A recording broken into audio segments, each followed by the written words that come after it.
વડાપ્રધાન નરેન્દ્ર મોદી આગામી 10 અને 11 જાન્યુઆરીએ સોમનાથની મુલાકાતે આવી રહ્યા છે। સોમનાથના ઇતિહાસમાં પ્રથમવાર પ્રધાનમંત્રી મોદીનો 2 કિલોમીટર લાંબો રોડ શો યોજાશે, જેમાં 108 અશ્વો સામેલ થશે, જેને લઈને સમગ્ર વિસ્તારમાં ઉત્સાહ અને ઉત્કંઠા છવાઈ ગઈ છે। આ ઉપરાંત નરેન્દ્ર મોદી જે સદભાવના ગ્રાઉન્ડમાં જનમેદનીને સંબોધન કરશે, એનું અને નરેન્દ્ર મોદીનું વર્ષ 2012નું એટલે કે 14 વર્ષ જૂનું કનેક્શન છે। પ્રધાનમંત્રી મોદી જે વિશાળ મેદાનમાં જનસભાને સંબોધશે, તે સદભાવના ગ્રાઉન્ડ પોતે જ ઐતિહાસિક મહત્વ ધરાવે છે।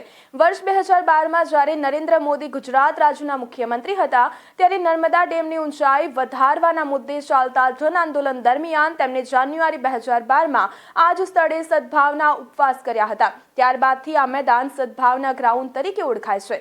11 જાન્યુઆરીએ સ્વાભિમાન પર્વ અંતર્ગત આ જ સદભાવના ગ્રાઉન્ડમાં પ્રધાનમંત્રી મોદી વિશાળ જનસભાને સંબોધશે।